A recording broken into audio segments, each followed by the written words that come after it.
Hello दोस्तों। I hope आप सब अच्छे होंगे। साथियों, हम लोग Uttar Pradesh R O A R O 2023 के लिए प्रैक्टिस सेट सॉल्व कर रहे हैं। और अभी जो प्रैक्टिस सेट सॉल्व कराया जा रहा है वो घटना चक्र द्वारा पब्लिश किए गए टेस्ट सीरीज को हम लोग सॉल्व कर रहे हैं, जिसके अंतर्गत हम लोग आज जो टेस्ट नंबर 4 करेंगे। और इसमें के अकॉर्डिंग इसके अंतर्गत आज हम लोग जीएस के जो महत्वपूर्ण क्वेश्चन हैं उनको सॉल्व करेंगे। तो यदि आप लोग चैनल पर नए हैं तो सब्सक्राइब कर लीजिए और बेल आइकन को प्रेस कर लीजिए, जिससे वीडियो के महत्वपूर्ण नोटिफिकेशन आप लोगों को मिलते रहें। वीडियो अगर अच्छा लगे तो लाइक करिए, अपने दोस्तों साथियों के साथ वीडियो ज़रूर शेयर कर दिया करें और वीडियो पूरा देखा करिए। और वीडियो के साथ साथ जो क्वेश्चंस दिए गए उनको सॉल्व करने के साथ साथ जो इसकी एक्सप्लेनेशन है उसको ज़रूर अच्छे से नोट डाउन किया करिए, क्योंकि ये कोई ज़रूरी नहीं है कि जो क्वेश्चंस आप लोग प्रैक्टिस सेट में सॉल्व कर रहे हैं हूबहू क्वेश्चंस आप लोगों को एग्जाम में देखने को मिले। लेकिन हाँ, ये ज़रूर हो सकता है कि उससे रिलेटेड उसके इर्द गिर्द क्वेश्चंस बन सकते हैं। तो अगर आप प्रैक्टिस सेट बहुत अच्छे से किए रहेंगे तो आप लोगों को क्वेश्चंस करने में कोई ज़्यादा कठिनाई नहीं होगी। तो कोशिश यही करिएगा कि जो इसके एक्सप्लेनेशन है उसको अच्छे से नोट डाउन कर लें। और इसके साथ साथ आप लोग एक काम ये कर सकते हैं कि मेरे आंसर बताने के पहले आप लोग खुद आंसर बताइए और उसको नोट करिए। और लास्ट में एक एनालिसिस करिए कि आप लोगों के कि कितने क्वेश्चन सही हो रहे हैं, और अगर गलत हो रहे हैं तो किस सेक्शन से क्वेश्चंस गलत हो रहे हैं, जिस पर आप लोगों को अभी जो कुछ दिन बचे हैं उसमें ध्यान देने की ज़रूरत है। और इसके साथ साथ यह टेस्ट सीरीज इसलिए भी इम्पॉर्टेंट हो जाता है क्योंकि इसमें करंट अफेयर वाले सेक्शन को भी कवर किया गया है। और इसमें कम से कम 15-20 क्वेश्चंस आप लोगों को हर प्रैक्टिस सेट में करंट अफेयर के देखने को मिलेंगे, जिससे ये है कि करंट अफेयर वाला सेक्शन भी साथ में आप लोगों का तैयार होता चलेगा। और इसके साथ साथ जो है अभी क्या है कि जो घटना चक्र करंट अफेयर है, जो दृष्टि निकालती है ई दृष्टि वाली, वो आ चुकी है। तो अगर पॉसिबल होगा तो उसका जो वन लाइनर करंट अफेयर है, वन लाइनर फैक्ट है करंट अफेयर वाले, उसको भी आप लोगों को प्रोवाइड करा दिया जाएगा, जिससे कि करंट अफेयर वाला भी जो सेक्शन है वो आप लोगों का अच्छे से तैयार होता रहे। और बाकी अगर और कोई कन्फ्यूजन होती है, कोई फीडबैक हो तो कमेंट बॉक्स में आप दे सकते हैं। और वीडियो को ज़रूर लाइक कर दिया करें। अगर आप लोगों के लिए इतना एफर्ट लगाया जा रहा है, जहाँ से जो मटेरियल मिल रहा है जो आप लोगों के लिए इफ़ेक्टिव हो, अच्छे हो, वो आप प्रोवाइड कराया जा रहा है, तो आप तो इतना कर ही सकते हैं कि एक लाइक ही तो करना है। तो चलिए ज़्यादा समय ना लेते हुए आगे बढ़ते हैं और क्वेश्चंस को सॉल्व करते हैं। तो आपको लोग कोशिश करिएगा कि मेरे आंसर बताने के पहले आप लोग खुद आंसर बताइए और लास्ट में देखिए कि कितने क्वेश्चंस आप लोगों के सही हो रहे हैं। पहला नंबर क्वेश्चन देखिए, महानदी के संदर्भ में निम्नलिखित में से कौन सा कथन सही है? महानदी बेसिन का विस्तार छत्तीसगढ़, उड़ीसा, आंध्र प्रदेश, महाराष्ट्र एवं मध्य प्रदेश राज्य में है। मध्य प्रदेश, छत्तीसगढ़, उड़ीसा, आंध्र प्रदेश, महाराष्ट्र, मध्य प्रदेश राज्य में है। तेल नदी महानदी की सहायक नदी है। महानदी उड़ीसा राज्य में अपना डेल्टा बनाती है। आपको बताना है कौन सा विकल्प सही है, 1 2 3, 2 3, 1 3 या फिर 1 2। इसका जो सही आंसर है वो हो जाएगा ऑप्शन बी। दूसरा तीसरा सही है, पहला गलत है। महानदी बेसिन का जो विस्तार है वह छत्तीसगढ़, उड़ीसा, महाराष्ट्र और मध्य प्रदेश में। आंध्र प्रदेश में महानदी बेसिन का विस्तार नहीं है। तेल नदी जो है यह महानदी की सहायक नदी है और महानदी के जो डेल्टा है वह आपके उड़ीसा राज्य में देखने को मिलेगा। और बात करें अगर महानदी का, तो इसका जो उद्गम होता है वह छत्तीसगढ़ के धमतरी जिला से होता है और इसका जो बेसिन है वह छत्तीसगढ़, झारखंड, उड़ीसा, महाराष्ट्र और मध्य प्रदेश में इसका विस्तार है। और तेल जो है यह इसकी सहायक नदी है। तो सही आंसर क्या हो जाएगा? Option B. नेक्स्ट देखिए, इसमें सूची फर्स्ट को सूची सेकेंड से सम्मिलित करना है। यह कुछ बांध दिए गए हैं और नदी दिया गया है। चेरू थानी बांध, चेरू थानी बांध जो है यह है आपका पेरियार नदी पर। लिंगन मक्की, लिंगन मक्की बांध जो है यह आपकी सरावती नदी पर है। दुलहस्ती बांध है चेनाब नदी पर। और काकरा पारा बांध जो है वो है आपके ताप्ती नदी पर। तो इसका जो सही आंसर है वो हो जाएगा आपका ऑप्शन बी, 2 3 1 4, 2 3 1 4। निम्नलिखित में से कौन सा युग्म सुमेलित नहीं है? कुछ फसल दिए गए हैं और उसकी प्रजाति। सोयाबीन की प्रजाति है स्वर्ण वसुंधरा, कपास की प्रजाति है लक्ष्मी, सत्यभामा जो है वह धान की प्रजाति है और मालवीय चमत्कार जो है वह चना की प्रजाति है। आपको बताना है कौन सा विकल्प गलत है। इसका जो सही आंसर है वो हो जाएगा ऑप्शन डी। मालवीय चमत्कार जो है यह अरहर की प्रजाति है। किसकी प्रजाति है? अरहर की। अरहर की यह प्रजाति है। इसकी अन्य प्रजातियों की अगर हम बात करें तो इसमें शारदा, आशा, अमर, बहार, ये सभी किसकी प्रजातियां हैं? ये सभी जो हैं अरहर की प्रजातियां हैं। और अगर चना प्रजाति की हम बात करें, चना की, तो इसके अंतर्गत आ जाएंगे चंद्रा, मूंग चंद्रा आ जाएगा, वैभव, श्वेता भारती, पूसा, चमत्कार। ठीक है। तो सही आंसर क्या हो जाएगा? इसका सही आंसर हो जाएगा ऑप्शन डी। कर्णपुरा। कर्णपुरा कोयला क्षेत्र किस नदी घाटी में अवस्थित है? महानदी घाटी, सोन घाटी, गोदावरी घाटी या फिर दामोदर घाटी? इसका सही आंसर है ऑप्शन डी, दामोदर घाटी। कर्णपुरा जो आपका कोयला क्षेत्र है, यह झारखंड राज्य में दामोदर घाटी बेसिन में स्थित है। और अगर हम कुछ देखें तो सिगरेनी, सिगरेनी जो कि तेलंगाना में है, या गोदावरी नदी घाटी के बीच में है। सिगरौली जो मध्य प्रदेश और उत्तर प्रदेश दोनों राज्यों में इसका विस्तार है, और यह आपकी सोन घाटी में स्थित है।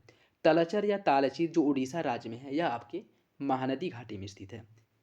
नेक्स्ट देखिए, निम्नलिखित में से कौन सुमेलित नहीं है? पावागढ़ सौर ऊर्जा, अनहोनी गर्म जल के स्रोत हैं, तातापानी परमाणु ऊर्जा संयंत्र है, और चमेरा जो है यह जलीय ऊर्जा के लिए फेमस है। इसमें बताना है कि कौन सा विकल्प गलत है।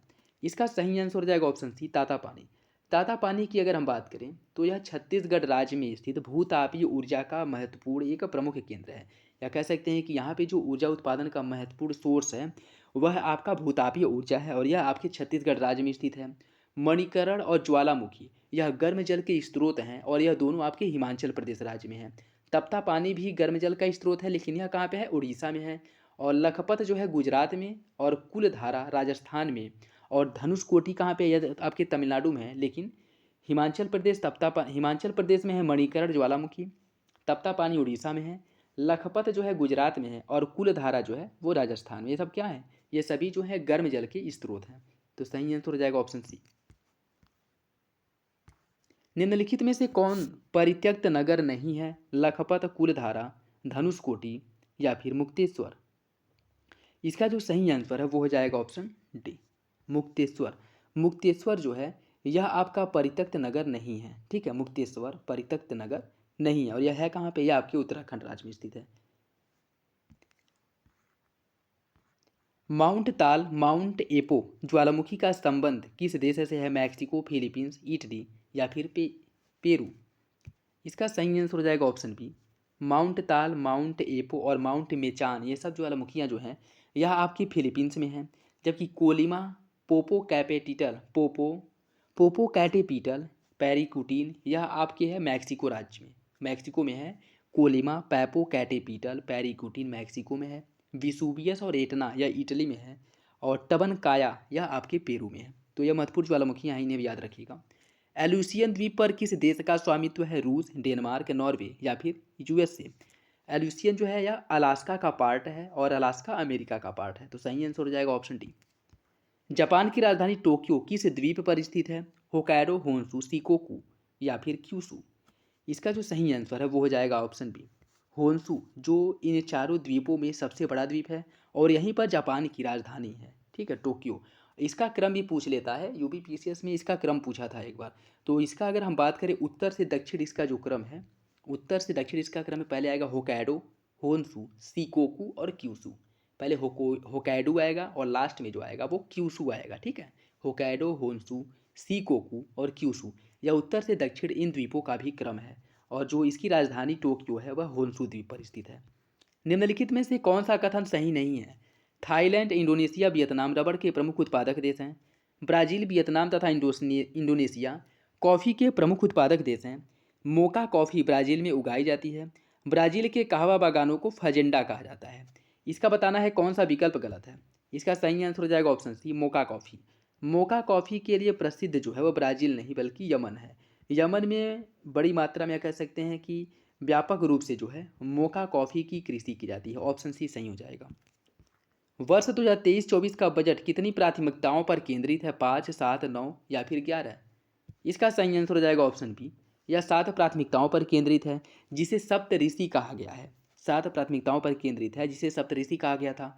और इसमें जो 7 प्राथमिकताएं हैं वह समावेशी विकास, अंतिम छोर तक पहुंचना, बुनियादी ढांचा और निवेश, क्षमता को उजागर करना, हरित विकास, युवा शक्ति और वित्तीय क्षेत्र, यह 7 प्राथमिकताएं हैं जिन्हें सप्तऋषि कहा गया था, और यह बजट 2023-24 की महत्वपूर्ण प्राथमिकताओं में शामिल थे।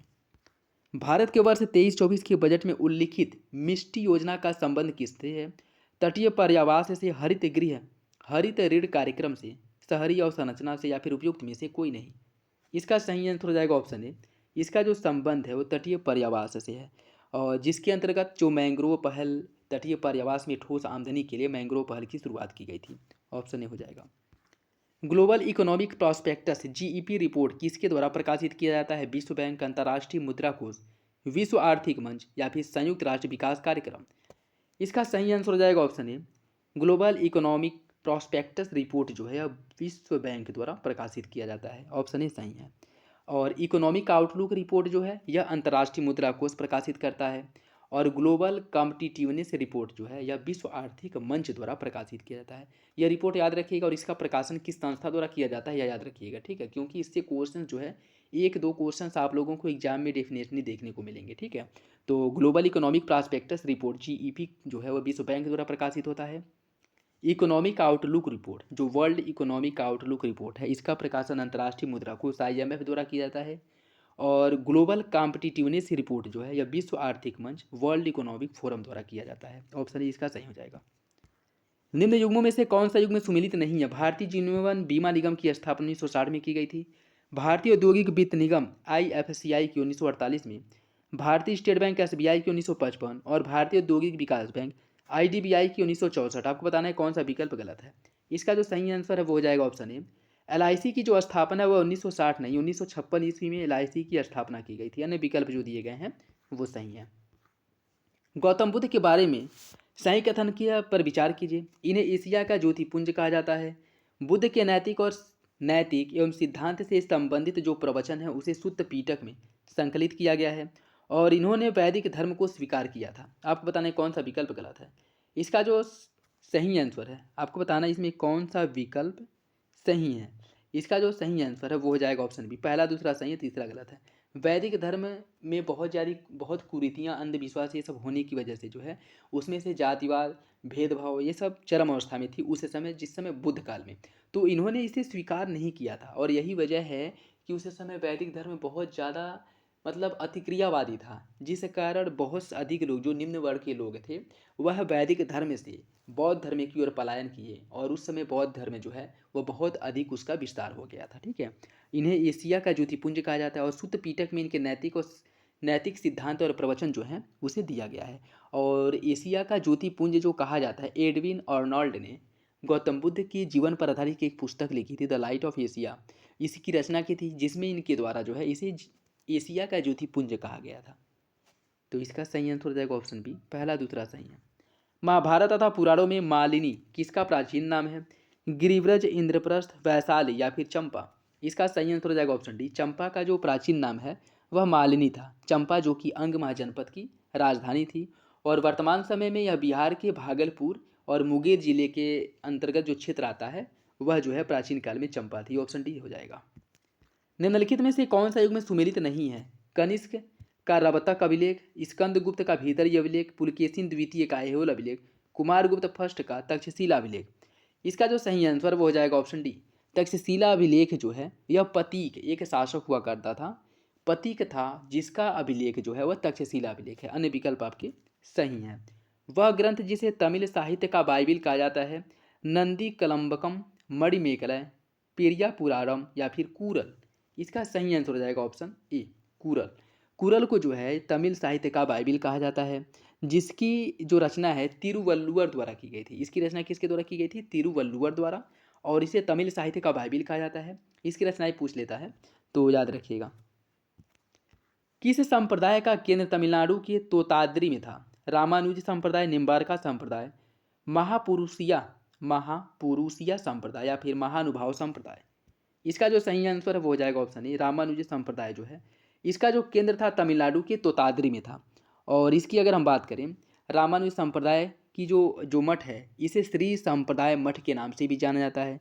और इसका जो दार्शनिक सिद्धांत है वह है विशिष्टाद्वैतवाद, ठीक है, विशिष्टाद्वैतवाद इसका संप्रदाय है और श्री संप्रदाय के नाम से भी इसे जाना जाता है। इसका जो केंद्र था तमिलनाडु के तोताद्री में था और यह जो है रामानुज द्वारा जो है विशिष्टा जो द्वैतवाद है इसकी रचना की गई थी। ऑप्शन ए हो जाएगा सही। निम्नलिखित में से कौन सा युग में सुमेलित नहीं है? खैरुल मंजिल मस्जिद जो है इसका निर्माण महामंगा ने कराया था। जहांगीरी महल का निर्माण अकबर ने।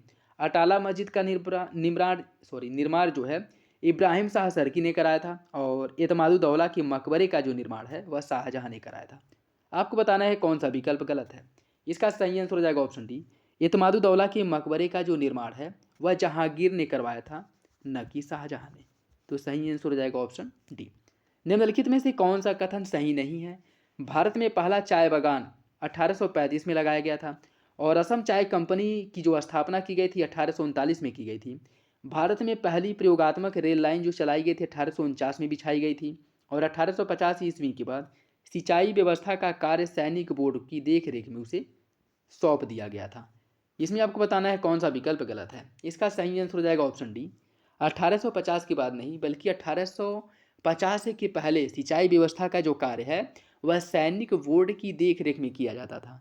1850 के बाद जो है ब्रिटिश भारत और उसके प्रांत में लोक निर्माण विभाग की स्थापना पर बल दिया जाने लगा और यह जो कार्य है वह इसके माध्यम से किया जाने लगा। तो यह जो सिंचाई व्यवस्था की कार्य सैनिकों के द्वारा जो किया जाता था सैनिक बोर्ड के द्वारा, वह 1850 के पहले किया जाता था। तो सही आंसर हो जाएगा ऑप्शन डी। नेक्स्ट देखिए, कथन और कारण दिया गया, आपको सही आंसर का चयन करना है। सतारा डलहौजी की राज हड़प नीति का शिकार होने वाला पहला राज्य था। सतारा के राज ने अंग्रेजी रेजिडेंट से स्वीकृति लिया। स्वीकृति लिए बिना एक बालक को गोद ले लिया था जिसके बाद इसका विलय कर लिया गया था। आपको बताना है इसका सही आंसर क्या होगा। इसका जो सही आंसर है वो हो जाएगा ऑप्शन ए। कथन और कारण दोनों सही है और आर एक की सही व्याख्या करता है। सतारा का जो हड़प नीति के तहत विलय किया गया था डलहौजी द्वारा, वह 1848 में किया गया था। 1848 में सतारा जैतपुर संभलपुर का 1849 में किया गया था। ठीक है, बघाट का 1850 में किया गया था। ठीक, तो यह सब जो है पूछ लेता है, याद रखिएगा। ऑप्शन इसका सही हो जाएगा। सूची फर्स्ट को सूची सेकेंड से सुमिलित करने। शास्त्रीय गायन, शास्त्रीय गायन यह किस क्षेत्र मतलब क्षेत्र है और कलाकार हैं, तो कौन कलाकार किस गायन से संबंधित है उससे आपको सुमिलित करना है। शास्त्रीय गायन से संबंध है कुमार गंधर्व का। सितार वादक कौन है? सितार वादक है देबू चौधरी, सितार वादक हैं। वायलिन वादक हैं कन्या कुमारी जो है यह वायलिन वादक हैं। और सरोद वादक हैं अली अकबर खां, यह सरोद वादक हैं। इसका सही आंसर हो जाएगा ऑप्शन ए पहला। मैजनी की रचना द ड्यूटीज ऑफ मैन, इसका अनुवाद लाला लाजपत राय ने किस भाषा में किया था? मैजनी की रचना द ड्यूटीज ऑफ मैन की अनुवाद लाला लाजपत राय द्वारा किस भाषा में किया गया था? पंजाबी, हिंदी, उर्दू या फिर बंगाली? इसका सही आंसर हो जाएगा ऑप्शन सी, उर्दू भाषा में लाला लाजपत राय द्वारा मैजनी की रचना द ड्यूटीज ऑफ मैन का अनुवाद किया गया था। एक जिला एक उत्पाद के तहत निम्न में से कौन सा युग में सुमिलित नहीं है? बहराइच में गेहूं डंठल, बहराइच में गेहूं डंठल हस्तशिल्प खाद्य प्रसंस्करण एक जिला एक उत्पाद है। पीलीभीत में बांसुरी और काष्ठ उत्पाद, अयोध्या में गुड़ और हाथरस में केले के रेशे से बना उत्पाद। इसका सही आंसर हो जाएगा ऑप्शन डी। हाथरस में केले से रेशे से बना उत्पाद नहीं है। हाथरस की अगर हम बात करें, हाथरस में जो एक जिला एक उत्पाद है वह हींग है। हाथरस में हींग है और केले के रेशे से बना जो उत्पाद है वह आपके कुशीनगर का है। कहाँ का है? कुशीनगर का। कुशीनगर का एक जिला एक उत्पाद है। मार मिट्टी उत्तर प्रदेश के किस क्षेत्र में पाई जाती है? पूर्वी क्षेत्र, पश्चिमी क्षेत्र, बुंदेलखंड या फिर उपयुक्त में से कोई नहीं? इसका सही आंसर ऑप्शन सी, मार मिट्टी जो है वह उत्तर प्रदेश के बुंदेलखंड वाले क्षेत्र में मार मिट्टी पाई जाती है जिसमें चूना अधिक मात्रा में पाया जाता है। इसमें चूना की जो है प्रधानता होती है। Option C. गंगा के मैदान को के रूप में जाना जाता है, एक अन्य किस रूप में जाना जाता है? पेडी प्लेन, पेनी प्लेन, जियोसिनक्लाइन या फिर कास्ट प्लेन? इसका सही आंसर हो जाएगा ऑप्शन सी, गंगा के मैदान को जियोसिनक्लाइन या फिर भू अभिनति गर्त के रूप में जाना जाता है क्योंकि इसका जो निर्माण है मुख्य रूप से हिमालय पर्वतमाला निर्माण के तीसरे चरण में प्रारंभ हुआ था। इसका जो सही आंसर हो जाएगा सी। इसमें आपको कई दो कथन दिए गए हैं, इसमें से सूची फर्स्ट को सूची सेकेंड से सुमिलित करना है। कुछ पहाड़ियाँ दिया गया है और इनकी अवस्थिति दी गई है, तो कौन सी पहाड़ी कहाँ पे स्थित है उससे आपको सुमिलित करना है। बटेश्वर पहाड़ी यह जो है आपकी बिहार राज्य में है, बिहार में। और बेल्लारी पहाड़ी जो है, बेल्लारी है आपके कर्नाटक में। और चीन श्रृंखला जो है मणिपुर में है। और धोसी पहाड़ी जो है यह आपके हरियाणा में है। इसका जो सही आंसर है वो हो जाएगा ऑप्शन डी। 3 4 2 1। निम्नलिखित नदियों में से कौन एक यमुना की सहायक नदी नहीं है? बेतवा, चंबल, केन या फिर रामगंगा? इसका सही आंसर हो जाएगा ऑप्शन डी। रामगंगा जो है यह गंगा की सहायक नदी है। रामगंगा गंगा की सहायक नदी है, जबकि बेतवा, चंबल, केन ये सभी जो है यमुना की सहायक नदी हैं। तो सही आंसर हो जाएगा ऑप्शन डी। अच्छा बताइएगा कि रामगंगा जो है गंगा नदी में कहाँ किस जिले में मिलती है। यह पिछले प्रैक्टिस सेट में जो है यह क्वेश्चंस कराया गया था, तो आप लोग बताइएगा कमेंट बॉक्स में कि किस जिले में मिलती है। वर्ष 2021 का Dada Saheb Phalke life time achievement award किसे दिया गया है। वहीदा रहमान, अमिताभ बच्चन, प्रेम चोपड़ा या फिर रमेश सिप्पी।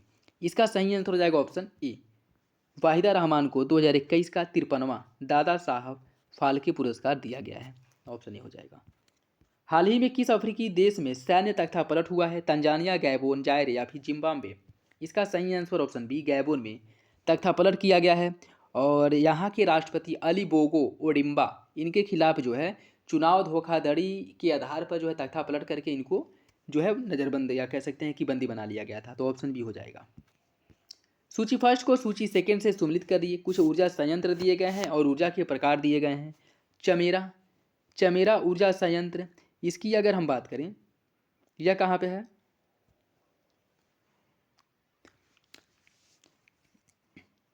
सूची फर्स्ट को सूची सेकेंड से सम्मिलित करना है। चमेरा की अगर हम बात करें, चमेरा जो आपका ऊर्जा संयंत्र है यह मुख्य रूप से जलीय ऊर्जा संयंत्र है। जलीय। ग्वाल पहाड़ी जो है यह सौर ऊर्जा संयंत्र के लिए फेमस है। कुडनकुलम जो है यह आपकी आणविक शक्ति जो तमिलनाडु में है। और पतरातू जो है यह तापीय शक्ति के रूप में फेमस है। ठीक है, कुडनकुलम जो परमाणु ऊर्जा संयंत्र है जो तमिलनाडु राज्य में स्थित है, जिसे पूर्व सोवियत संघ की सहायता से जिसकी स्थापना की गई थी। और अगर चमेरा की बात करें, यह जलीय ऊर्जा संयंत्र है जो हिमाचल प्रदेश के चंबा जिले में रावी नदी पर स्थित है। पतरातू ऊर्जा संयंत्र जो है यह एक तापीय ऊर्जा संयंत्र है जो आपके झारखंड राज्य में स्थित है। और ग्वाल पहाड़ी जो है यह सौर ऊर्जा संयंत्र है जो कि हरियाणा के गुरुग्राम में स्थित है। ठीक है, तो ये भी याद रखिएगा कि कौन जो है कहाँ पे स्थित है। जैसे अगर हम बात करें, चमेरा जो है यह है आपके हिमाचल प्रदेश में है चमेरा। ठीक है, और ग्वाल पहाड़ी की बात करें, ग्वाल पहाड़ी जो है ग्वाल पहाड़ी आपके हरियाणा में है।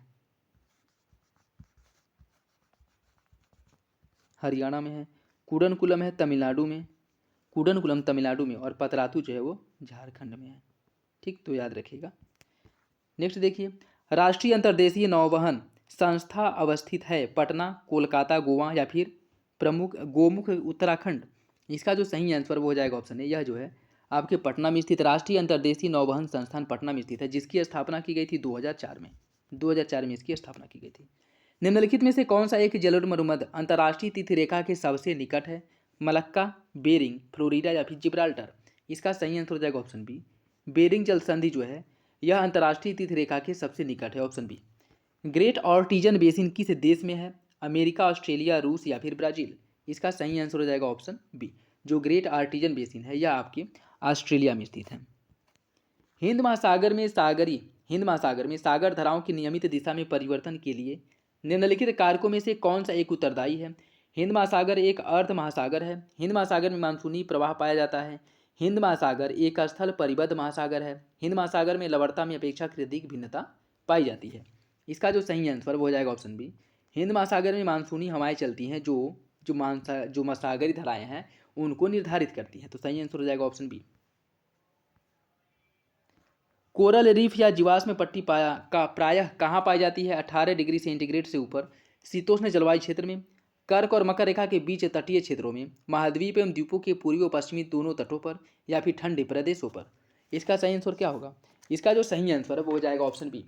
जो कोरल रीफ पाया जाता है वह कर्क और मकर रेखा के बीच में पाया जाता है।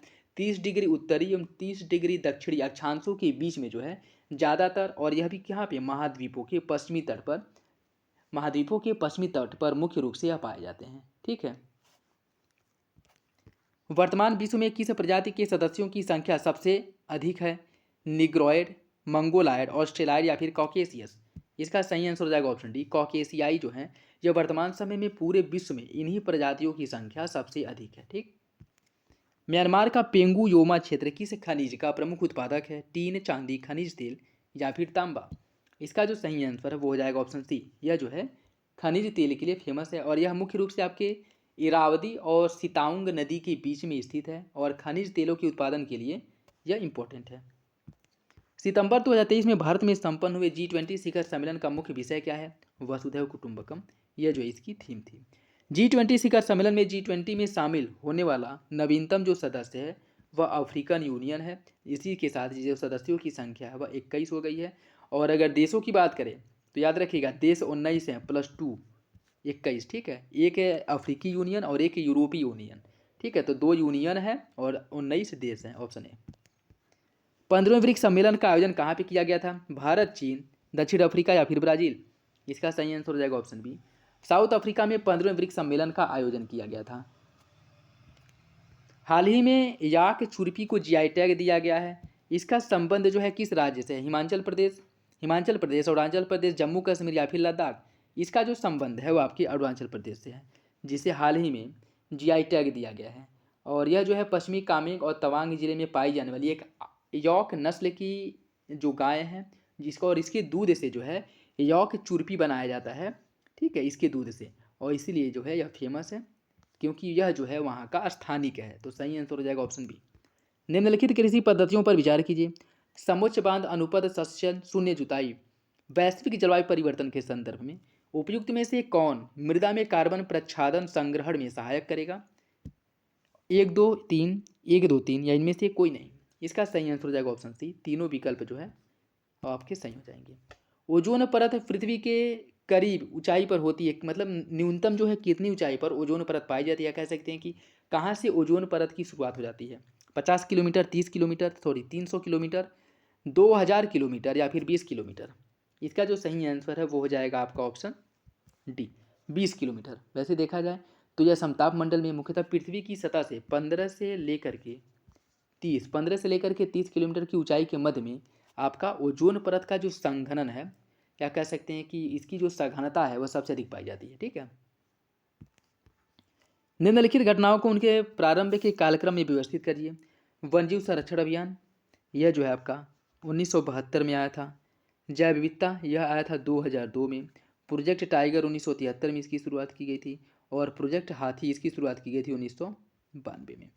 तो इसकी अगर हम बात करें तो इसका सही आंसर क्या हो जाएगा? 1972, 1 2 3 4, मतलब 1 3 4 2, 1 3 4 2 जो है इसका सही आंसर हो जाएगा। 1 3 4 2 इसका जो सही आंसर है वो हो जाएगा ऑप्शन बी, 1 3 4 2। रानी झांसी समुद्री राष्ट्रीय पार्क की स्थापना कब की गई थी? 1994, 1995, 1996 या फिर 1997? इसकी जो स्थापना की गई थी 1996 ईस्वी में की गई थी। और यह है कहाँ पे? यह आपके अंडमान निकोबार द्वीप समूह में स्थित है, ठीक है। तो याद रखिएगा रानी झांसी समुद्री राष्ट्रीय पार्क जो है अंडमान निकोबार में स्थित है और इसकी स्थापना 1996 ईस्वी में की गई थी, ऑप्शन सी। निम्नलिखित नेशनल पार्कों में से किस एक की जलवायु उष्ण कटिबंधीय से शीतोष्ण, उपोष्ण और आर्कटिक तक परिवर्तित होती है? कंचनजंगा, नंदा देवी, नेवरा वैली या फिर नामदफा? इसका सही आंसर है ऑप्शन डी, नामदफा। इसमें जो है इन सभी प्रकार की जलवायुएं पाई जाती हैं, तो ऑप्शन डी सही हो जाएगा। अम्ल वर्षा किनके द्वारा होने वाले पर्यावरण प्रदूषण के कारण होता है? कार्बन डाइऑक्साइड और नाइट्रोजन, कार्बन मोनोऑक्साइड और कार्बन डाइऑक्साइड, ओजोन और कार्बन डाइऑक्साइड या फिर नाइट्रस ऑक्साइड और सल्फर डाइऑक्साइड? इसका जो सही आंसर है वो हो जाएगा ऑप्शन डी, नाइट्रस के ऑक्साइड और सल्फर डाइऑक्साइड के कारण जो है अम्ल वर्षा के कारण जो है पर्यावरण प्रदूषण, इनके कारण जो है अम्ल वर्षा होता है। तो ऑप्शन डी हो जाएगा। इसमें सूची फर्स्ट को सूची सेकेंड से सुमित करना है। कुछ वायु प्रदूषक दिए गए हैं और इससे प्रभावित अंग दिया गया है, तो किससे क्या प्रभावित होता है उसे आपको सुमित करना है। एस्बेस्टस धूल से जो है आपका फेफड़ा प्रभावित होता है। सीसा से बात करें तो सीसा से जो है वो मस्तिष्क प्रभावित होता है। पारा से जो प्रभावित होता है उदर, और कार्बन मोनोऑक्साइड से जो रक्त धराएं हैं वो प्रभावित होती हैं। तो इसका जो सही आंसर हो जाएगा ऑप्शन बी, 3 1 2 4। जल शुद्धिकरण प्रणालियों में परावैंगनी अल्ट्रावायलेट विकिरण की क्या भूमिका होती है? यह जल में उपस्थित नुकसानदेह सूक्ष्म जीवों को निष्क्रिय या नष्ट कर देता है। यह जल में उपस्थित सभी अवांछनीय गंधों को दूर कर देता है। यह जल में उपस्थित ठोस कणों के अवसादन को तेज करता है और अविलता दूर करता है, और जल की जो निर्मलता है उसमें सुधार लाता है। आपको बताना है कौन सा विकल्प इसका सही होगा। इसका जो सही आंसर है वो हो जाएगा ऑप्शन बी, दूसरा तीसरा जो है इसमें क्या पूछा है कौन सा सही ना, तो दूसरा तीसरा जो है इसका सही हो जाएगा। Sorry, 1 minute. इसका जो सही आंसर वो हो जाएगा ऑप्शन ए, पहला सही है, अन्य दोनों विकल्प आपके गलत हैं। यह जल में उपस्थित नुकसानदेह सूक्ष्म जीवों को निष्क्रिय या फिर नष्ट करता है, ऑप्शन ए केवल पहला सही है। निम्नलिखित में से कौन सा ही सुमिलित नहीं है? विश्व पर्यावरण दिवस 5 जून को मनाया जाता है। विश्व पृथ्वी दिवस मनाया जाता है 22 अप्रैल को। विश्व तंबाकू दिवस 5 मई को। और विश्व ओजोन दिवस 16 सितंबर को। इसका जो सही आंसर है वो हो जाएगा आपका ऑप्शन सी। विश्व तंबाकू निषेध दिवस जो है वह 31 मई को मनाया जाता है। 31 मई को, ठीक है। मध्य एशिया का इतिहास, इसकी जो रचना है वो किसके द्वारा की गई है? वासुदेव शरण अग्रवाल, आचार्य नरेंद्र देव, रामधारी सिंह दिनकर या फिर राहुल साकृत्यायन। इसका सही आंसर हो जाएगा ऑप्शन डी, राहुल साकृत्यायन द्वारा इसकी रचना की गई थी 1958 ईस्वी में। 1958 में इसकी रचना की गई थी राहुल साकृत्यायन द्वारा। और बौद्ध धर्म दर्शन आचार्य नरेंद्र देव द्वारा, बौद्ध धर्म दर्शन की रचना आचार्य नरेंद्र देव ने की थी। संस्कृत के 4 अध्याय, इसकी रचना आपके रामधारी सिंह दिनकर ने की थी। निम्नलिखित में से कौन एक सही सुमेलित है? दुलारी कन्या योजना यह उत्तर प्रदेश राज्य की योजना है। मुख्यमंत्री कौशल्या योजना राजस्थान की। कालिया छात्रवृत्ति योजना है उड़ीसा की। और अरुणधति स्वर्ण योजना जो है यह हिमाचल प्रदेश की है। इसमें आपको बताना है कि कौन सा जो विकल्प है एक वो सही है। इसका सही आंसर हो जाएगा ऑप्शन सी, कालिया छात्रवृत्ति योजना यह उड़ीसा राज्य की योजना है। और अगर हम बात करें दुलारी कन्या योजना, दुलारी कन्या योजना जो है यह आपके अरुणाचल प्रदेश की है। यह योजना याद रखिएगा, योजनाओं से क्वेश्चन जो है देखने को मिलेगा। मुख्यमंत्री कौशल्या योजना, मुख्यमंत्री कौशल्या योजना की बात करें तो यह जो है आपके मध्य प्रदेश की योजना है, मुख्यमंत्री कौशल्या योजना। और इसके बाद आपका अरुंधति स्वर्ण योजना है, यह जो है आपके असम की योजना है। ठीक, तो कालिया छात्रवृत्ति योजना यह उड़ीसा की योजना है। दुलारी कन्या योजना अरुणाचल प्रदेश की। मुख्यमंत्री कौशल्या योजना राजस्थान की। और अरुंधति स्वर्ण योजना हिमाचल प्रदेश की, सॉरी हाँ यह असम की है, ठीक है, हिमाचल प्रदेश की कह रहे हैं। तो सही आंसर हो जाएगा ऑप्शन सी। निम्नलिखित में से कौन सा युग में सुमिलित नहीं है? गिरिजा देवी का जो जन्म है वह वाराणसी में हुआ था। स्वामी शाहजानंद का जन्म चंदौली में। हसरत मोहानी का उन्नाव में। और बीरबल का जालौन में। इसका सही आंसर हो जाएगा ऑप्शन बी, स्वामी शाहजानंद का जो जन्म है वह गाजीपुर में हुआ था, गाजीपुर में। तो ऑप्शन बी सही है। केंद्रीय आलू अनुसंधान संस्थान के बारे में कौन सा कथन सही है? केंद्रीय आलू अनुसंधान संस्थान CPRI की स्थापना 1949 में सर हर्बर्ट स्टीवर्ड की सिफारिश पर शिमला में की गई थी। और इसे 1956 में पटना बिहार में स्थानांतरित कर दिया गया था। आपको बताना है कौन सा विकल्प गलत है। इसका सही आंसर हो जाएगा ऑप्शन डी, दोनों विकल्प आपके गलत हैं। इसमें देखिए गलत क्या है, इसमें गलत यह है कि शिमला की जगह बिहार रहेगा और यहाँ पे पटना बिहार की जगह शिमला रहेगा। अर्थात केंद्रीय आलू अनुसंधान संस्थान CPRI की जो स्थापना है वह 1949 में सर हर्बर्ट स्टीवर्ड की सिफारिश पर पटना बिहार में की गई थी, जिसे 1956 में पटना बिहार से शिमला में स्थानांतरित किया गया था। तो सही आंसर हो जाएगा ऑप्शन डी। भारत के मैंग्रोव स्थलों के लिए निम्नलिखित में से कौन सा एक सही सुमेलित है? कन्नूर तमिलनाडु में है। और कुद्रापुर यह कर्नाटक में है। मालवान जो है महाराष्ट्र में। और पुलिकट है केरल में। आपको बताना है कौन सा विकल्प जो है वो सही है, 1 2 2 3 3 4 या फिर 1 3 4। इसका जो सही आंसर वो हो जाएगा आपका ऑप्शन बी, दूसरा और तीसरा सही है, अन्य दोनों विकल्प आपके गलत हैं। कन्नूर जो है यह कहाँ पे है? कन्नूर है आपके केरल में, कन्नूर है केरल राज्य में। कुंदापुर जो है कर्नाटक में है। मालवान है महाराष्ट्र में। और जो पुलिकट है यह तमिलनाडु और आंध्र प्रदेश की सीमा पर है, तमिलनाडु आंध्र प्रदेश की सीमा पर है, ऑप्शन बी। सितंबर 2023 में राष्ट्रपिता महात्मा गांधी की प्रतिमा के अनावरण के संबंध में कौन सा कथन सही है? इसका अनावरण राष्ट्रपति द्रौपदी मुर्मू द्वारा किया गया था। यह 12 फीट ऊंची प्रतिमा है जो बैठी अवस्था में है। आपको बताना है कौन सा विकल्प सही है। इसका जो सही आंसर है वो हो जाएगा ऑप्शन सी, दोनों विकल्प जो है आपके सही हैं।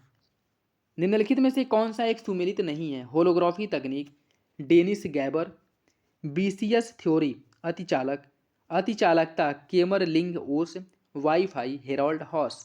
इसमें बताना है कौन सा विकल्प गलत है। इसका जो सही आंसर है वो हो जाएगा option D, wifi Harold house नहीं। वाईफाई द्वारा जो है वह लाईफाई की हेरोल्ड हॉस द्वारा लाईफाई की शुरुआत की गई थी, ठीक है, लाईफाई की। तो ऑप्शन डी। निम्नलिखित में से राष्ट्रपति की शक्तियों के संबंध में कौन सा एक कथन सही है? उनकी पूर्व अनुमति के बिना संसद में कोई विधेयक प्रस्तावित नहीं किया जा सकता। वह मृत्युदंड में क्षमादान कर सकते हैं, लेकिन वह कोर्ट मार्शल द्वारा दोषी ठहराए गए व्यक्ति को क्षमादान नहीं दे सकते। इसका जो सही आंसर है वो क्या होगा? इसका सही आंसर हो जाएगा ऑप्शन डी, दोनों विकल्प आपके गलत हैं। उसकी अनुमति, राष्ट्रपति की अनुमति के बिना भी संसद में बहुत से ऐसे विधेयक होते हैं जो पेश किए जा सकते हैं, प्रस्तावित किए जा सकते हैं।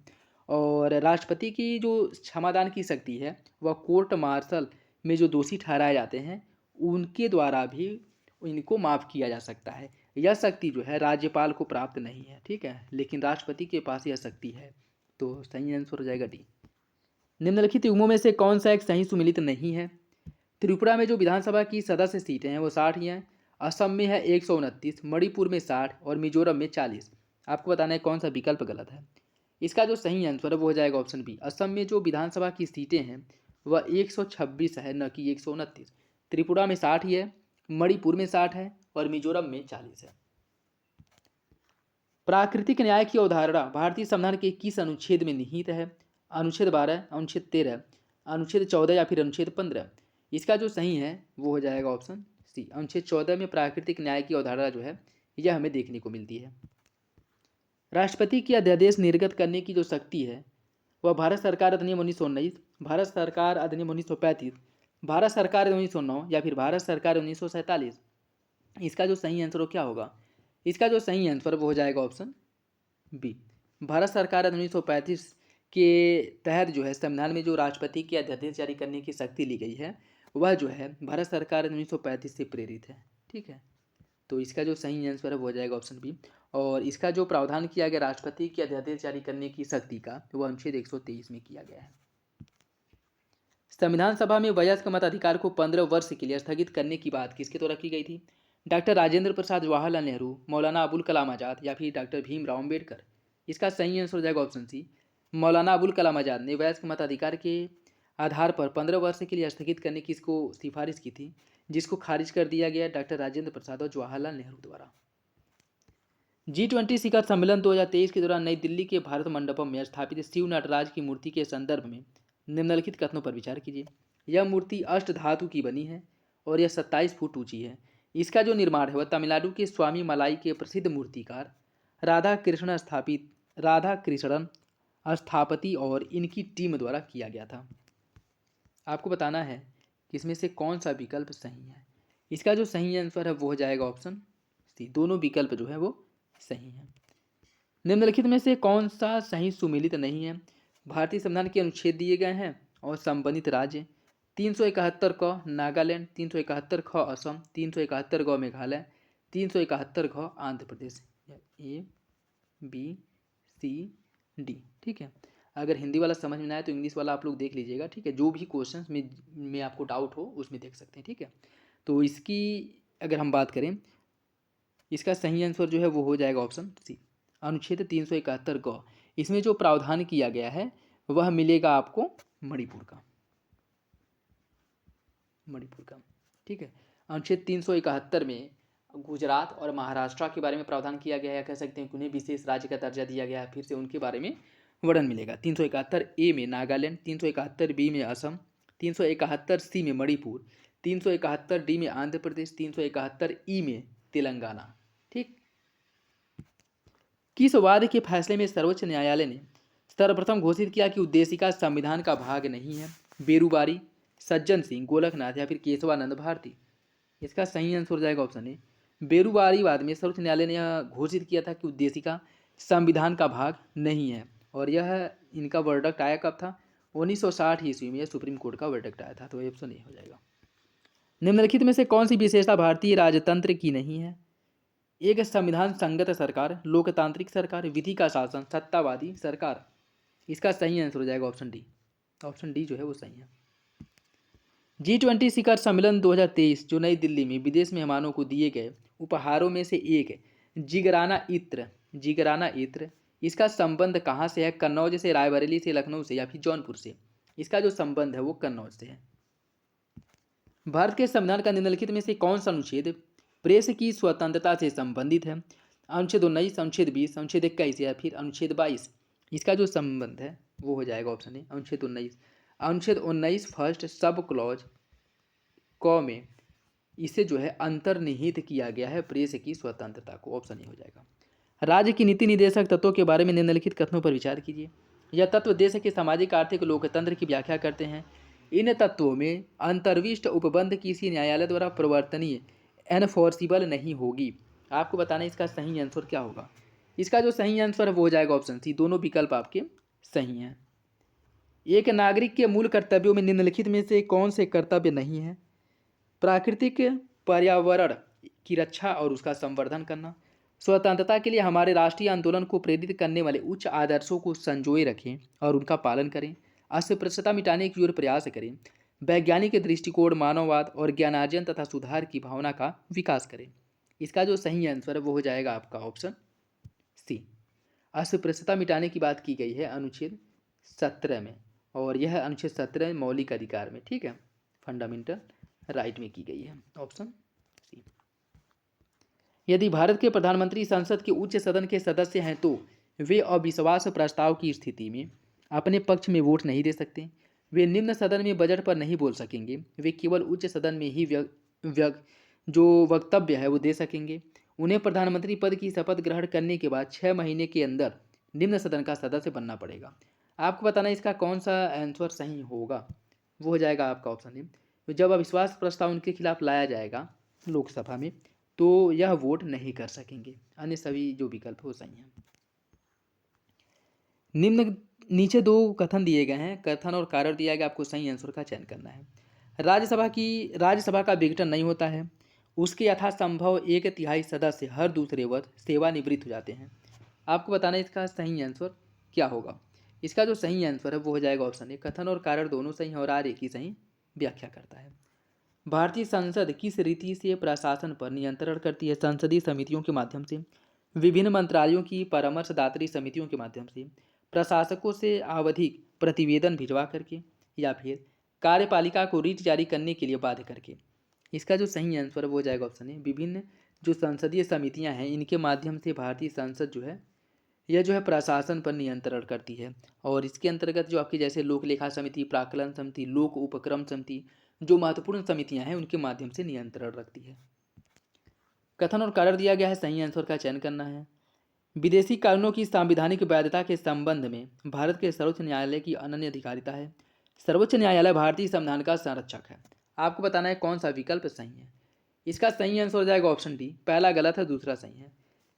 विदेशी कानूनों की संवैधानिक वैधता नहीं, जो भारतीय कानून हैं उनके संवैधानिक वैधता को लेकर के सर्वोच्च न्यायालय की अनन्य शक्तियाँ हैं, विदेशी कानूनों पर लागू नहीं होता है, ठीक है। तो पहला गलत हो जाएगा, दूसरा सही। भारत के निर्वाचन आयोग के कार्य संसद एवं राज्य विधानमंडल के सभी चुनाव करवाना, राष्ट्रपति और उपराष्ट्रपति पदों के लिए चुनाव करवाना, किसी राज्य में स्वतंत्र एवं निष्पक्ष चुनाव के लिए अनुकूल दशा न होने पर राष्ट्रपति शासन लगाए जाने की संस्तुति करना, निर्वाचन सूची तैयार कराने के लिए कार्य का निरीक्षण, निर्देशन और नियंत्रण करना।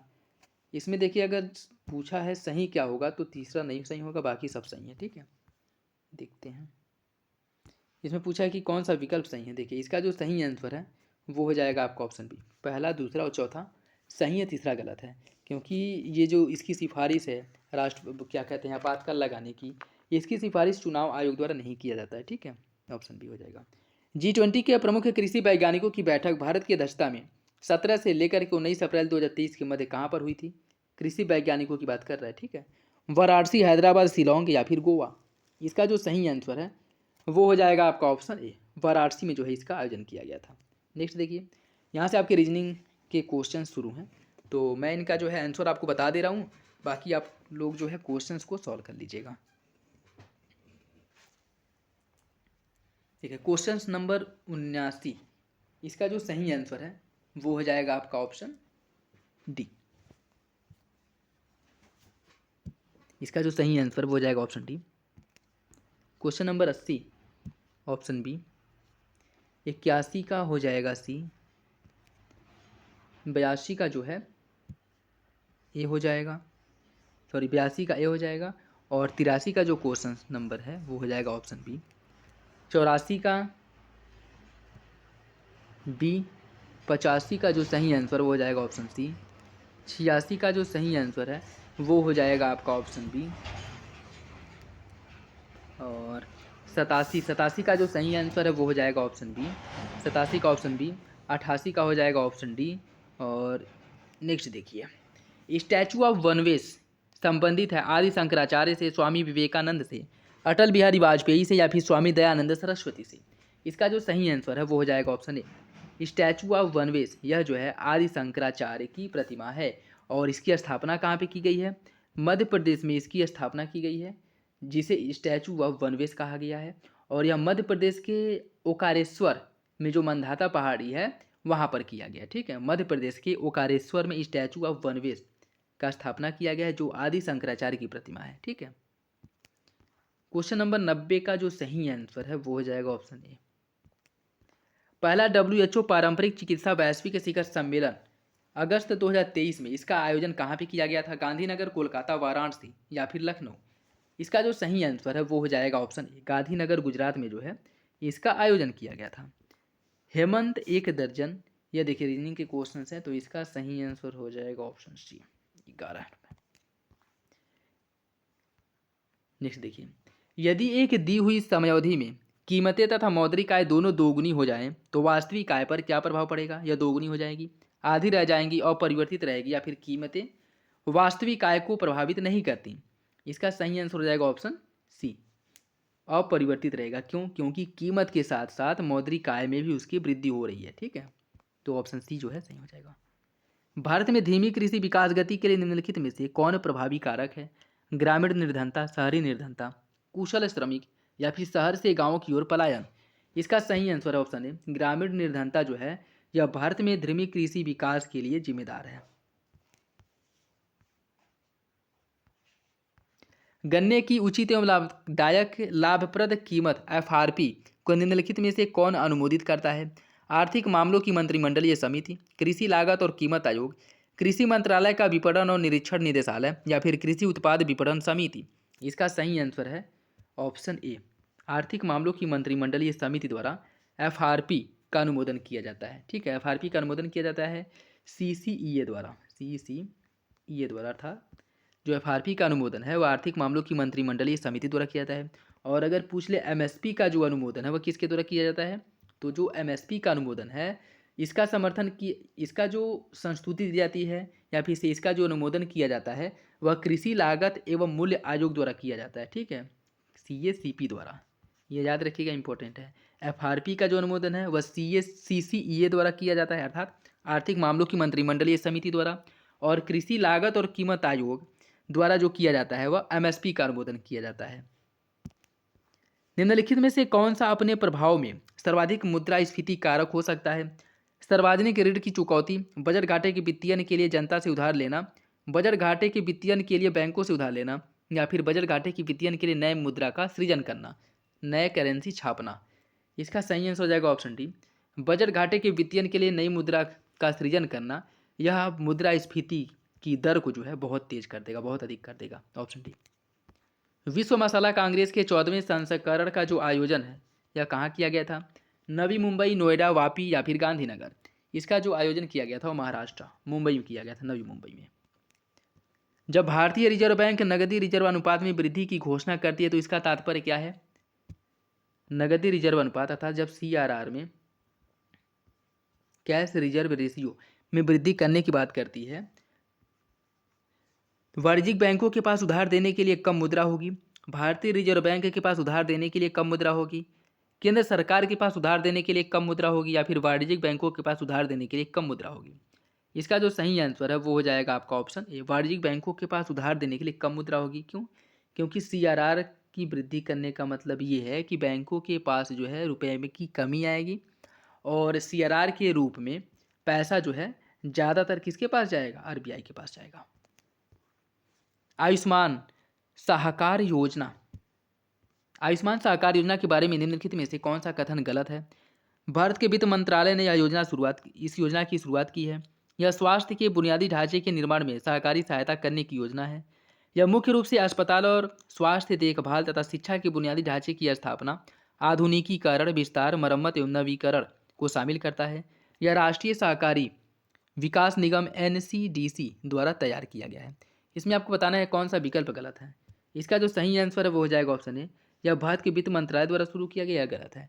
इसकी अगर हम बात करें, यह आयुष्मान सहकार योजना यह कृषि एवं किसान कल्याण मंत्रालय द्वारा शुरू किया गया है। ठीक है, कृषि एवं किसान कल्याण मंत्रालय द्वारा जो है इसकी शुरुआत की गई है। निम्नलिखित में से कौन सा विकल्प सुमेलित नहीं है? 11वां आईसीसी पुरुष टी20 विश्व कप जो 2028 में होगा, इसका आयोजन भारत और श्रीलंका में किया जाएगा। 8वां महिला टी20 क्रिकेट विश्व कप 2023 या साउथ अफ्रीका में हुआ था। 33वां ग्रीष्मकालीन ओलंपिक 2024 पेरिस फ्रांस में होगा। और 23वां फीफा विश्व कप 2026 जो है ये अमेरिका, मैक्सिको और कनाडा में होगा। आपको बताना है इसका कौन सा विकल्प जो है गलत है। इसका जो सही आंसर है वो हो जाएगा ऑप्शन ए, 11वां आईसीसी पुरुष टी20 विश्व कप 2028 जो है यह कहाँ पे होगा? यह जो है आपके ऑस्ट्रेलिया और न्यूजीलैंड में होगा। ठीक है, न्यूजीलैंड में। तो ऑप्शन ए सही हो जाएगा। ब्रेटन वुड्स सम्मेलन ने किस संस्थाओं की स्थापना की थी? IMF, IBRD, संयुक्त राष्ट्र संघ या फिर WTO? देखिए इसका जो सही आंसर है वो हो जाएगा आपका ऑप्शन, देखिए पहला और दूसरा, IMF और IBRD। इनकी जो स्थापना है ब्रेटन वुड्स समझौते के बाद हुई थी। ब्रेटन वुड्स समझौता जो 1944 में हुआ था, 1944 में हुआ था, और इसी के बाद जो है इनकी स्थापना की गई थी। तो इसका सही आंसर जो है वो हो जाएगा ऑप्शन ए। और यही वजह है कि इन्हें ब्रेटन वुड्स की जुड़वा या फिर वाशिंगटन में दोनों स्थित हैं, इनका दोनों मुख्यालय, इसीलिए इसे वाशिंगटन जुड़वा भी कहा जाता है। वाशिंगटन जुड़वा और ब्रेटन वुड्स जुड़वा के नाम से भी इन्हें जाना जाता है।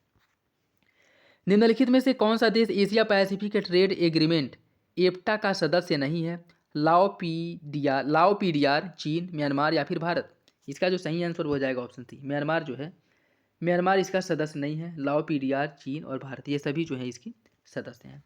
वैश्विक गांव की संकल्पना का विकास आधारित है सामाजिक विकास, राजनैतिक विकास, परिवहन एवं संचार विकास, अंतर्राष्ट्रीय संगठन। इसका सही आंसर हो जाएगा सी, परिवहन एवं संचार विकास।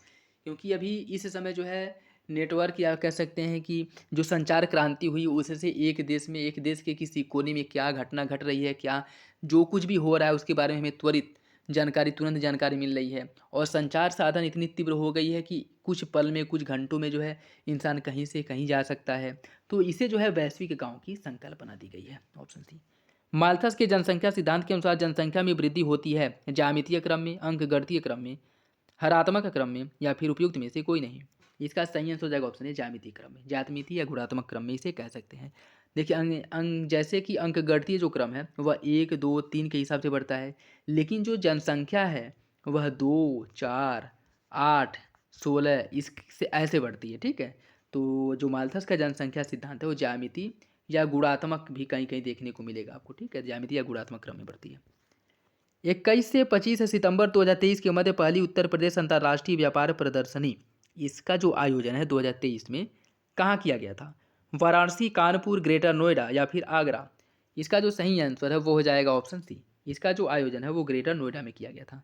सिंधु सभ्यता के बारे में निम्नलिखित में से कौन सा कथन गलत है? नगरों में नालियों की सुदृढ़ व्यवस्था थी, व्यापार और वाणिज्य उन्नत दशा में था, मातृ देवी की उपासना की जाती थी, लोहे से परिचित थे। इसका सही आंसर हो जाएगा ऑप्शन डी, लोहे से परिचय लोग नहीं थे। लोहे से जो परिचय होता है वह उत्तर वैदिक काल में होता है, और सिंधु घाटी सभ्यता मुख्यतः कांस्य युगीन सभ्यता है, ऑप्शन डी। निम्नलिखित राज्यों में से किसका संबंध बुद्ध के जीवन से था? यह क्वेश्चन जो है आपके यूपीपीसीएस का रिपीटेड क्वेश्चन है। अवंती, गांधार, कौशल या फिर मगध? इसका जो सही आंसर है वो हो जाएगा आपका ऑप्शन सी, कौशल और मगध। इन्हीं क्षेत्रों से महात्मा बुद्ध का संबंध था, मतलब इन्हीं क्षेत्रों में महात्मा बुद्ध जो है अपना उपदेश दिए हैं। अवंती और गांधार यहाँ पे महात्मा बुद्ध कभी नहीं गए हैं। सही आंसर सी है। लगभग 2 वर्ष के अभियान के पश्चात सिकंदर महान ने 325 ईसा पूर्व में भारत छोड़ दिया। वह चंद्रगुप्त मौर्य से पराजित हो गया था। इसका जो सही आंसर वो हो जाएगा ऑप्शन सी, पहला सही दूसरा गलत है। चंद्रगुप्त मौर्य से वह पराजित नहीं हुआ था, उसके जो सैनिक थे वह बहुत लंबे समय से निकले थे घर से, जिससे यह हुआ कि वह थक गए थे। और भारत में उस समय मानसून की जो अनिश्चितताएं हैं, कहीं पे गर्मी, कहीं ठंडी, और वो जो है हिमालय वाले क्षेत्र से आ रहा था, तो उधर इतनी ज़्यादा ठंड थी, बर्फबारी हो रही थी कि इसके जो सैनिक हैं वो आगे बढ़ने से मना कर दिए, पीछे हट गए।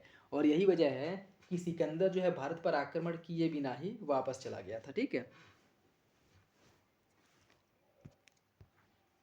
19वां G20 शिखर सम्मेलन 2024, इसका जो आयोजन है वो कहाँ किया जाएगा? रियो डी जेनेरियो, जोटावा, रियाद या फिर मेलबर्न? इसका जो सही आंसर वो हो जाएगा option A, Rio de Janeiro, Brazil में जो है इसका आयोजन होगा, ऑप्शन ए। मध्यकालीन भारत के आर्थिक इतिहास के संदर्भ में अर्घट किसको निरूपित करता है? बंधुआ मजदूर को, सैन्य अधिकारियों को दिया गया भूमि अनुदान, भूमि की सिंचाई के लिए प्रयुक्त जलचक्र वाटर व्हील, या कृषि भूमि में बदली गई बंजर भूमि? इसका जो सही आंसर हो जाएगा ऑप्शन सी। अर्घट, कहीं कहीं आपको एरीपत्ती देखने को मिलेगा। सभी जो है कृषि सिंचाई के लिए व्यवस्थाएं जलकुंड थी। निम्नलिखित घटनाओं पर विचार कीजिए। विजयनगर के कृष्णदेवराय का शासनकाल। कुतुब, इन सब को जो है ना सुमेलित करना है, कुतुब मीनार क्रम के हिसाब से लगाना है। पुर्तगालियों का भारत आगमन, फिरोज शाह तुगलक की मृत्यु। देखिए इसकी अगर हम बात करें तो इसमें निर्माण, कुतुब मीनार का जो निर्माण है वो कराया, निर्माण तो कुतुबुद्दीन ऐबक ने करवाया था, लेकिन इसकी जो इसको जो समाप्त किया था, इसका जो निर्माण पूर्ण कराया गया था वो इल्तुतमिश द्वारा कराया गया था। इसमें अगर हम देखें कुतुब मीनार का जो निर्माण है, कुतुब मीनार का जो निर्माण है यह कुतुबुद्दीन ऐबक ने प्रारंभ करवाया, इल्तुतमिश ने इसे पूरा करवाया। फिरोज शाह तुगलक की जो मृत्यु है वह 1388 ईस्वी में हुई थी, 1388 में। पुर्तगालियों का जो आगमन है 1498 ईस्वी है, 1498। और कृष्णदेव राय का जो शासनकाल है वह 1509 से 29 तक है, 1509 से 29। तो इसका जो सही आंसर है वो हो जाएगा आपका ऑप्शन 2, 4, 3, 1, 2। कुतुब मीनार का इल्तुतमिश पहले आ जाएगा, इस नंबर पहले नंबर पे, ठीक है, कुतुब मीनार का निर्माण। उसके बाद आ जाएगा आपका फिरोज शाह तुगलक की मृत्यु जो 1388 ईस्वी में हुई थी। वह पुर्तगालियों का आगमन 1498। फिर विजयनगर में कृष्णदेव राय का शासनकाल जो 1509 से लेकर के 1529 तक था। इसका जो सही आंसर है वो हो जाएगा ए। शाहजहां के बल्ख अभियान का उद्देश्य क्या था? काबुल की सीमा से सटे बल्ख और बदख्शा में एक मित्र शासक को लाना, मुगलों की मातृभूमि समरकंद और फरगना को जीतना, मुगल सीमा को वैज्ञानिक पद्धति आमूदरिया पर अधिकार करना, मुगल साम्राज्य का विस्तार उपमहाद्वीप से आगे तक करना। इसका सही आंसर ऑप्शन है काबुल की सीमा से सटे बल्ख और बदख्शा में एक मित्र शासन स्थापित करने के लिए शाहजहां द्वारा जो है बल्ख अभियान किया गया था। कथन और कारण दिया गया है, सही आंसर का चयन करना है। मुगल साम्राज्य के पतन के बाद मराठा सबसे शक्तिशाली देशा शक्ति के रूप में उभरे।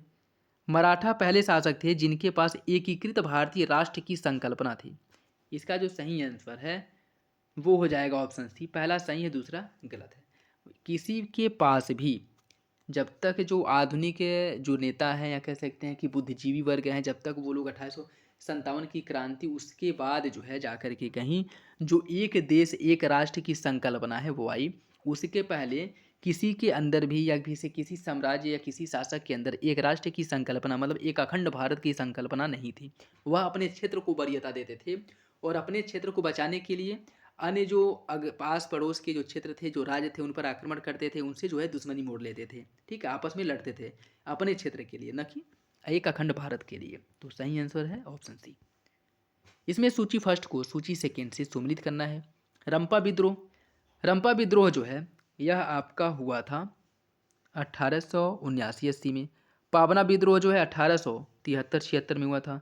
बंगाल में जो नील विद्रोह हुआ था 1859-60 में, और जयंतिया विद्रोह जो हुआ था 1860-63। इसका जो सही आंसर है वो हो जाएगा आपका ऑप्शन बी, 2-4-1-3, 2-4-1-3। बाल गंगाधर तिलक सांप्रदायिकतावादी थे, उन्होंने धर्म का राजनीतिक अस्त्र के रूप में प्रयोग किया। देखिए इसका जो सही आंसर है वो हो जाएगा ऑप्शन डी। दूसरा सही है, पहला गलत है। बाल गंगाधर तिलक द्वारा धर्म का राजनीतिक अस्त्र के रूप में प्रयोग किया गया था, लेकिन यह सांप्रदायिकतावादी नहीं थे, ऑप्शन डी। कम्युनिस्ट इंटरनेशनल का सदस्य बनने वाला पहला भारतीय कौन था? एम.एन. रॉय, मुजफ्फर अहमद, S.A. डागे या उपयुक्त में से कोई नहीं। इसका जो सही आंसर है वो हो जाएगा option A. M.N.. Roy communist international के सदस्य बनने वाले पहले भारतीय थे और यह जो है 1919 ईस्वी में इसके सदस्य बने थे। भारतीय स्वाधीनता संग्राम से संबंधित निम्नलिखित घटनाओं पर विचार कीजिए। गांधी इरविन समझौता, भारतीय राष्ट्रीय कांग्रेस का कराची अधिवेशन, भगत सिंह को फांसी, पूना समझौता। इसमें आपको इन्हें जो है क्रम से लगाना है। गांधी इरविन समझौता, इसकी अगर हम बात करें तो यह 5 मार्च 1931 को हुआ था, 1931 को।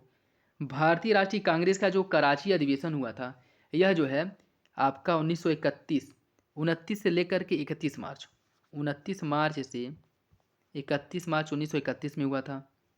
भगत सिंह को जो फांसी दी गई थी यह 23 मार्च को 1931 को इन्हें फांसी दी गई थी, और पूना समझौता जो हुआ था वह 1932 को हुआ था। तो इसका जो सही आंसर है वो हो जाएगा गांधी इरविन समझौता, भगत सिंह को फांसी, भारतीय राष्ट्रीय कांग्रेस का कराची अधिवेशन और पूना समझौता। इसका सही आंसर हो जाएगा ऑप्शन डी, 1 3 2 4। स्वतंत्र भारत में ब्रिटेन की प्रभुसत्ता बनी रही। स्वतंत्र भारत के गवर्नर जनरल की नियुक्ति ब्रिटेन के प्रभुसत्ता संपन्न शासक ने की थी। आपको बताना इसका सही आंसर क्या होगा। इसका जो सही आंसर है वो हो जाएगा ऑप्शन डी। पहला गलत है, दूसरा गलत है, सॉरी पहला गलत है, दूसरा सही है। स्वतंत्र भारत में ब्रिटेन की आज़ादी के बाद स्वतंत्र भारत में ब्रिटेन की प्रभुसत्ता को समाप्त कर दिया गया, लेकिन स्वतंत्र भारत के जो पहले गवर्नर जनरल थे उनकी नियुक्ति ब्रिटेन के शासक द्वारा की गई थी। ठीक है, तो सही आंसर हो जाएगा ऑप्शन डी।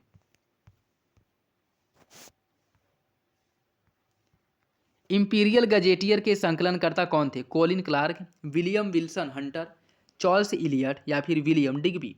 इसका जो सही आंसर है वो हो जाएगा option B, William Wilson Hunter द्वारा जो है इंपीरियल गजेटियर का संकलन किया गया था। 2011 की जनगणना के अनुसार इसने जो है आपको बताना है कौन सा विकल्प गलत है। देश की जनसंख्या में उत्तर प्रदेश की जनसंख्या का जो योगदान है 18.5% है, और यहाँ पे जो जनघनत्व है उत्तर प्रदेश में 829 है, और 1 से लेकर के 11 के बीच जो 10 की जनसंख्या वृद्धि दर है वो 20.2% है, और महिला साक्षरता 57.2% है। आपको पता है इसका कौन सा विकल्प गलत है। इसका सही आंसर हो जाएगा ऑप्शन ए, पहला गलत है, क्योंकि देश की जनसंख्या में उत्तर प्रदेश की जनसंख्या का जो योगदान है वह 16.5% है, 16.5%। अन्य विकल्प आपके सही हैं। निम्नलिखित में से कौन सा जनपद मध्य गंगा नहर से लाभान्वित होता है? आगरा, मथुरा, अलीगढ़ या फिर हाथरस। 1 2 2 3, 1 2 3 या फिर 2 3 4। इसका सही आंसर हो जाएगा ऑप्शन डी, 2 3 4। मथुरा, अलीगढ़ और हाथरस यह मध्य गंगा नहर से लाभान्वित होने वाले जिले हैं। हिंदू मुस्लिम एकता का प्रतीक सुलहकुल उत्सव का आयोजन कहाँ होता है? आगरा में, अलीगढ़ में, इटावा में या फिर बाराबंकी में। इसका जो आयोजन होता है वह आगरा में किया जाता है, हिंदू मुस्लिम एकता सुलहकुल का आगरा में। पायर हीलियोमीटर का प्रयोग निम्न में से किसे मापने के लिए किया जाता है? सन स्पॉट को, सोलर रेडिएशन को, हवा ताप को या फिर पौधों के ताप को। इसका जो सही आंसर है वो हो जाएगा ऑप्शन बी, सोलर रेडिएशन को मापने के लिए पायर हीलियोमीटर का उपयोग किया जाता है, ऑप्शन बी। ऑटोमोबाइल्स के हाइड्रोलिक ब्रेक के कार्य जो हैं किस सिद्धांत पर हुए, या कह सकते हैं कि हाइड्रोलिक ब्रेक जो है किस सिद्धांत पर कार्य करते हैं? आर्किमिडीज के सिद्धांत, न्यूटन की गति का नियम, बर्नौली के सिद्धांत या पास्कल का नियम। इसका सही आंसर ऑप्शन डी, या पास्कल के नियम पर कार्य करते हैं, पास्कल के सिद्धांत पर। एक छड़ी को जल में तिरछा स्थिति में डुबोया गया है। यदि बगल से देखा जाए तो छड़ी छोटी और जल की सतह पर झुकी हुई प्रतीत होगी।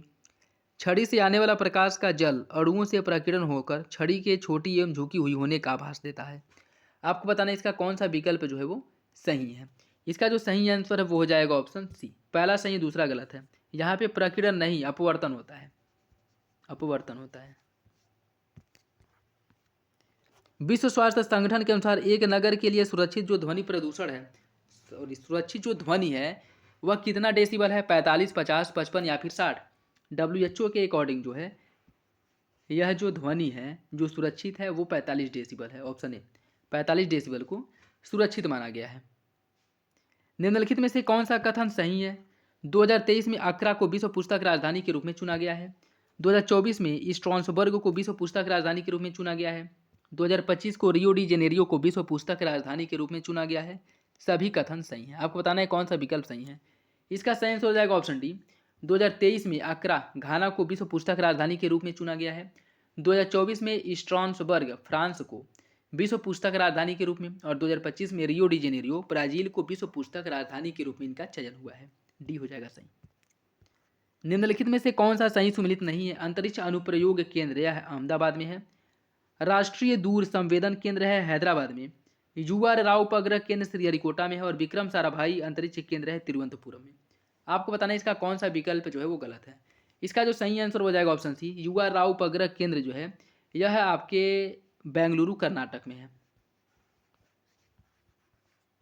कर्नाटक में है। इल्मेनाइट जो कि भारतीय तटीय रेखा के साथ व्यापक रूप में वितरित है, यह किसका खनिज है? टंगस्टन का, टाइटेनियम का, गैलियम का या फिर टीन का। इसका सही आंसर ऑप्शन बी, यह टाइटेनियम का अयस्क है। निम्नलिखित युग्मों में से कौन सा एक सही सुमिलित नहीं है? Bleaching powder calcium oxychloride, plaster of Paris calcium bicarbonate, washing powder sodium carbonate, और washing baking soda sodium bicarbonate. इसका सही आंसर है option B, plaster of Paris. Plaster of Paris की अगर हम बात करें तो कैल्शियम सल्फेट हेमी हाइड्रेट, यह जो है प्लास्टर ऑफ पेरिस या का जो है अन्य नाम होता है। निम्नलिखित में से कौन सा सुमेलित नहीं है? ज्वरनाशी पैरासीटामोल, ज्वरनाशी पैरासीटामोल, प्रतिफेन कारक पॉलीएमाइड सिलिकॉन्स, प्रतिपूतिरोधी प्रतिरोधी एस्पिरिन, अस्थि क्षयरोधी कैल्सीफेरॉल अर्थात विटामिन डी। इसका सही आंसर हो जाएगा ऑप्शन सी, प्रतिरोधी जो है यह क्या है? एस्पिरिन। एस्पिरिन जो है वह एसिटिली सैलिसिलिक एसिड भी से कहा जाता है, जो सैलिसिलिक औषधि के रूप में इसका प्रयोग किया जाता है और यह दर्द निवारक दवा है। ठीक है, दर्द निवारक। सी, लहसुन की जो अभिलाक्षणिक गंध है वो किसके कारण होती है? क्लोरो यौगिक के, सल्फर यौगिक के, फ्लोरीन यौगिक के या फिर एसिटिल यौगिक के। इसका जो सही आंसर वो हो जाएगा ऑप्शन बी, सल्फर यौगिक के कारण जो है इसकी गंध आती है। नेक्स्ट देखिए, इसमें सूची फर्स्ट को सूची सेकेंड से सुमिलित करना है। विटामिन, विटामिन की अगर हम बात करें, कैरोटीन यह एक विटामिन है। एंजाइम्स, पेप्सिन एक एंजाइम्स है। हार्मोन, टेस्टोस्टेरोन और प्रोजेस्टेरोन एक हार्मोन्स है। और जो केरेटिन है यह एक क्या है? प्रोटीन है। तो इसका जो सही आंसर है वो हो जाएगा ऑप्शन बी, 2, 1, 4, 3। रक्त समूहों की खोज किसके द्वारा की गई थी? रक्त समूह की जो खोज है वह कार्ल लैंडस्टीनर द्वारा की गई और यह कब किया गया था? 1900 ईस्वी में इनकी खोज की गई थी रक्त समूह की।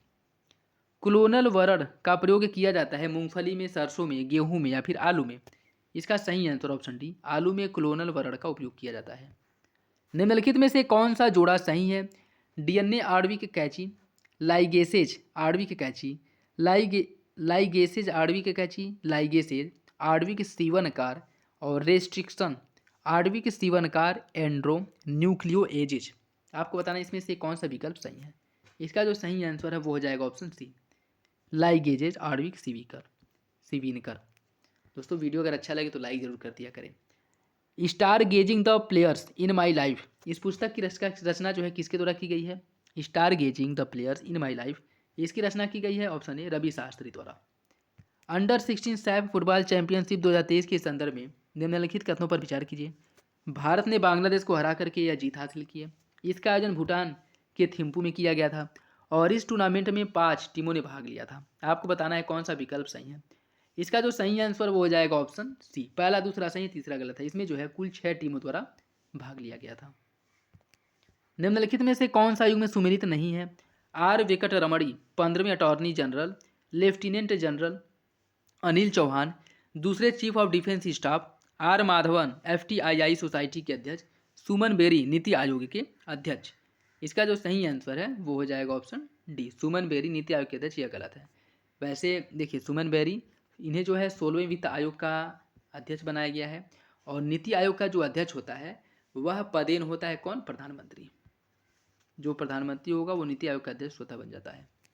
नेक्स्ट देखिए आज का लास्ट क्वेश्चन, उत्तर प्रदेश सरकार द्वारा 18 प्राचीन एवं ऐतिहासिक महत्व के स्थलों को संरक्षित घोषित किया गया है।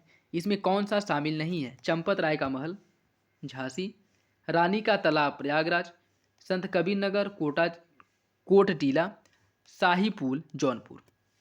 इसका जो सही आंसर हो जाएगा ऑप्शन डी, शाही पुल जौनपुर। इसे जो है संरक्षित घोषित नहीं किया गया, अन्य तीनों इसके अंतर्गत संरक्षित हैं। तो ये था आज का last question. I hope video आप लोगों को अच्छा लगा होगा। वीडियो अच्छा लगे तो लाइक करिए, अपने दोस्तों साथियों के साथ वीडियो जरूर शेयर कर दिया करें और अपना फीडबैक कमेंट बॉक्स में ज़रूर दिया करें कि कैसा रहा और कितने क्वेश्चंस आप लोगों के सही हुए हैं, यह ज़रूर बताइएगा। और एक एनालिसिस करिएगा कि किस सेक्शन पे आप लोगों को और ध्यान देने की ज़रूरत है। और इससे रिलेटेड RO से रिलेटेड और भी जो भी आप चाहते हैं, जो मटेरियल चाहते हैं, वो अगर और भी जो भी हो सके कमेंट बॉक्स में बताइएगा। अगर पॉसिबल होगा तो वो सब प्रोवाइड कराया जाएगा। इसका PDF भी आप लोगों को टेलीग्राम चैनल पे उपलब्ध करा दिया जाएगा, जिससे कि आपकी तैयारी में कोई भी कमी कहीं से ना रहे। आप लोग बस अच्छे से तैयारी करिए। तो चलिए मिलते हैं अगली वीडियो में, तब तक के लिए धन्यवाद।